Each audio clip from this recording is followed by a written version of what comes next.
اعوذ باللہ من الشیطان الرجیم بسم اللہ الرحمن الرحیم۔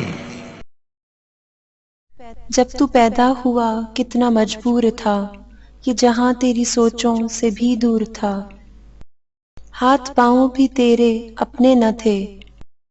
تیری آنکھوں میں دنیا کے سپنے نہ تھے،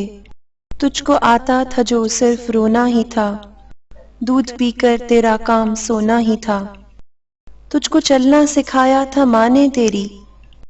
تجھ کو دل میں بسایا تھا ماں نے تیری، ماں کے سائے میں پروان چڑھنے لگا، وقت کے ساتھ قد تیرا بڑھنے لگا، دھیرے دھیرے تو کڑیل جواں ہو گیا، تجھ پہ سارا جہاں مہرباں ہو گیا، زور بازوں پہ تو بات کرنے لگا، خود ہی سجنے لگا، خود سنورنے لگا، ایک دن ایک حسینہ تجھے بھا گئی، بن کے دلہن وہ پھر تیرے گھر آ گئی، فرض سے اپنے تو دور ہونے لگا، بیج نفرت کا خود ہی بونے لگا، پھر تو ماں باپ کو بھلانے لگا، تیر باتوں کا پھر تو چلانے لگا، بات بے بات ان سے تو لڑنے لگا، قاعدہ ایک نیا پھر تو پڑھنے لگا، یاد کر تجھ سے ماں نے کہا ایک دن، اب ہمارا گزارا نہیں تیرے بن، سن کے یہ بات تو طیش میں آ گیا، تیرا غصہ تیری عقل کو کھا گیا، جوش میں آ کر تو نے ماں سے کہا، میں تھا خاموش سب دیکھتا ہی رہا، آج کہتا ہوں پیچھا میرا چھوڑ دو، جو ہے رشتہ میرا تم سے وہ توڑ دو، جاؤ جا کے کہیں کام دھندا کرو، لوگ مرتے ہیں تم بھی کہیں جا مرو، بیٹھ کر آہیں بھرتے تھے وہ رات بھر، ان کی آہوں کا تجھ پر ہوا نہ اثر، ایک دن باپ تیرا چلا روٹ کر، کیسے بکھری تھی پھر تیری ماں ٹوٹ کر، پھر وہ بے بس اجل کو بلاتی رہی، زندگی اس کو ہر پل ستاتی رہی، ایک دن موت کو بھی ترس آ گیا، اس کا رونا بھی تقدیر کو بھا گیا، اشک آنکھوں میں تھے وہ روانہ ہوئی، موت کی ایک ہچکی بہانہ ہوئی، ایک سکون اس کے چہرے پہ چھانے لگا، پھر تو میت کو اس کی سجانے لگا، مدتیں ہو گئیں آج بوڑھا ہے تو، جو پڑا ٹوٹی کھٹیا پہ کوڑا ہے تو، تیرے بچے بھی اب تجھ سے ڈرتے نہیں، نفرتیں ہیں محبت وہ کرتے نہیں، درد میں تو پکارے کہ او میری ماں، تیرے دم سے ہی روشن تھے دونوں جہاں، وقت چلتا رہے وقت رکتا نہیں، ٹوٹ جاتا ہے وہ تھکتا نہیں، بن کے عبرت کا تو نشاں رہ گیا، ڈھونڈے اب زور تیرا کہاں رہ گیا،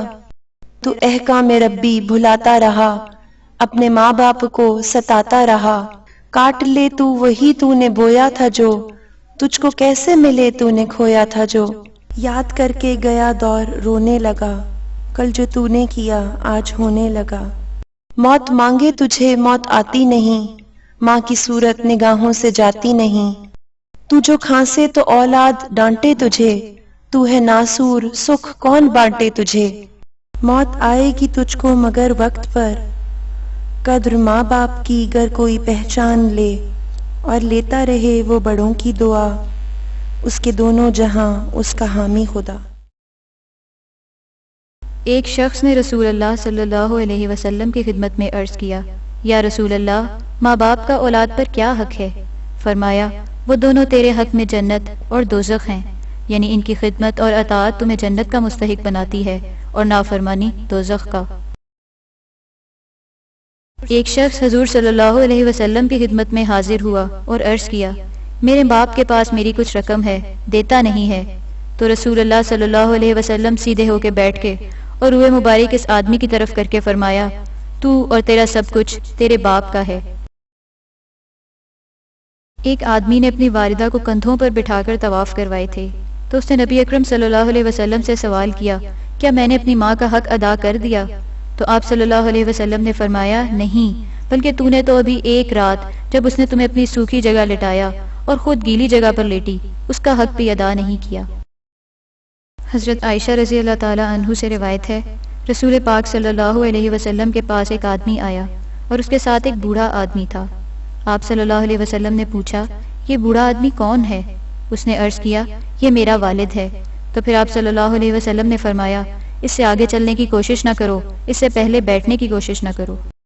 حضرت ابن عباس رضی اللہ تعالی عنہ فرماتے ہیں کہ حضور اکرم صلی اللہ علیہ وسلم نے ارشاد فرمایا، جو سعادت مند بیٹا اپنے والدین کو محبت و رحمت کی نظر سے دیکھتا ہے، اللہ تعالیٰ اس کی نظر پر حج مبرور یعنی مقبول حج کا ثواب دے گا۔ صحابہ نے عرض کیا، اگرچہ روزانہ 100 مرتبہ دیکھے؟ اللہ کے رسول صلی اللہ علیہ وسلم نے فرمایا، ہاں، اللہ کی ذات بہت بڑی اور پاک ہے۔ حضور صلی اللہ علیہ وسلم نے ارشاد فرمایا، میں جنت میں گیا تو وہاں قرات کی آواز سنی۔ میں نے کہا کہ کون شخص ہے؟ جواب ملا، حارث بن نعمان ہے، جس نے اپنے والدین کی ہر حالت میں خدمت کی اور فرما برداری کی ہے۔ آپ صلی اللہ علیہ وسلم نے فرمایا، والدین کی خدمت ایسی ہی چیز ہے، والدین کی خدمت ایسی ہی چیز ہے۔ یہ آپ صلی اللہ علیہ وسلم نے 3 مرتبہ فرمایا۔ حضور صلی اللہ علیہ وسلم کا ارشاد ہے، جنت کی خوشبو 5 برس کی رات تک پہنچتی ہے، مگر ماں باپ کا نافرمان ایسا بد نصیب ہے کہ وہ اس سے محروم رہے گا۔ ماں باپ کے نافرمان کا فرض اور نفل ایک بھی قبول نہیں ہوتا۔ رسول اللہ صلی اللہ علیہ وسلم نے فرمایا، ہر قسم کے گناہوں میں جتنے اللہ تعالیٰ چاہے گا بخش دے گا، مگر ماں باپ کو ستانے کا گناہ نہیں بخشے گا۔ سو بے شک اللہ تعالیٰ ماں باپ کے ستانے والے کو موت سے پہلے زندگی ہی میں جلد سزا دیتا ہے۔ رسول اللہ صلی اللہ علیہ وسلم نے فرمایا، بعض بندے ایسے بھی ہیں جن سے اللہ تعالیٰ قیامت کے دن نہ کلام کرے گا اور نہ ان کو پاک کرے گا اور نہ ان کی طرف نظر ڈالے گا۔ صحابہ نے عرض کیا، یا رسول اللہ صلی اللہ علیہ وسلم، وہ کون شخص ہے؟ فرمایا، اپنے ماں باپ سے بے تعلق رہنے والا اور بے رغبت رہنے والا۔ ایک آدمی آپ صلی اللہ علیہ وسلم کے پاس آیا۔ اس نے کہا، اے اللہ کے رسول صلی اللہ علیہ وسلم، باپ کے وفات پا جانے کے بعد ان کا کوئی حق باقی رہتا ہے جسے میں ادا کروں؟ آپ صلی اللہ علیہ وسلم نے فرمایا، ہاں، ان کے لیے دعا و استغفار کرو، جو جائز وصیت وہ کر گئے ہیں اسے پورا کرو، والدین سے جن لوگوں کا رشتہ داری کا تعلق ہے ان کے ساتھ صلہ رحمی کرو، ماں باپ کے دوست اور سہیلیوں کی عزت اور خاطرداری کرو۔